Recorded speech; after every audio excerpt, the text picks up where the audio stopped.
ایک مرتبہ آیت اللہ تقی صاحب نجف کے راستے سے قم جا رہے تھے. راستے میں ان کا گزر پہاڑی علاقوں سے بھی ہوا. کیونکہ وہاں پر بہت ٹھنڈ تھی، رات کا وقت ہو چکا تھا، تو انہوں نے ایک قہوہ خانہ دیکھا وہاں پر. تو تقی صاحب اس قہوہ خانہ میں چلے گئے. تو وہاں جا کر بیٹھے اور تھوڑی دیر بعد ہی محسوس کیا کہ یہاں پر سب لوگ ہی اوباش ہیں، اوباش لوگ بیٹھے ہوئے ہیں. تھوڑی سی اکتاہٹ محسوس ہوئی کہ باہر ایک شخص جو کہ اتنی ٹھنڈ میں، برف باری میں باہر درخت کے نیچے بیٹھا ہوا ہے. تو اس نے بلایا کہ تقی تم میرے پاس آ جاؤ، وہ جگہ تمہارے بیٹھنے کی نہیں ہے.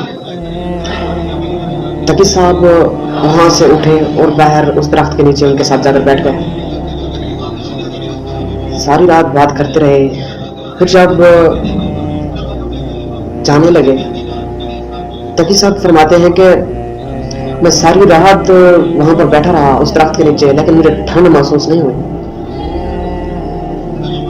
جب جانے لگے تو تقی صاحب کو احساس ہوا کہ یہ مولانا صاحب الزمان ہیں، ہمارے آخر الزمان امام مہدی علیہ السلام ہیں.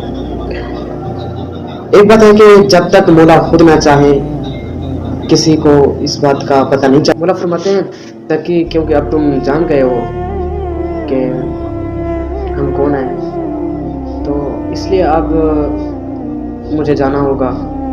تو تقی صاحب فرماتے ہیں کہ مولا پھر ہماری ملاقات کب ہوگی، پھر ہم کب ملیں گے. تو مولا فرماتے ہیں کہ تقی کیونکہ تم اب قم جا رہے ہو، ہم قم میں ملیں گے اور ایک سبززار میں ملیں گے. تو تقی صاحب جلدی سے قم پہنچے تاکہ مولا سے دوبارہ ملاقات ہو سکے.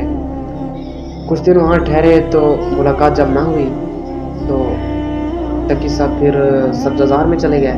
ابھی یہی سوچ رہے تھے کہ مولا سے ملاقات ہو جائے، اتنے میں مولا نے ان کے کندھے پر ہاتھ رکھا. تو فوراً تقی صاحب نے سوال کیا کہ مولا آپ نے تو کہا تھا کہ ہم قم میں ملیں گے، اب قم میں تو مجھے نہیں ملے.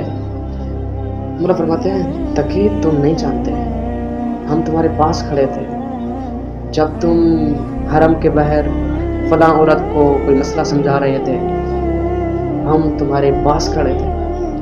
اس کا مطلب مولا ہر وقت حاضر و ناظر ہیں، ہمیں دیکھ رہے ہیں، ہمارے اعمال دیکھ رہے ہیں.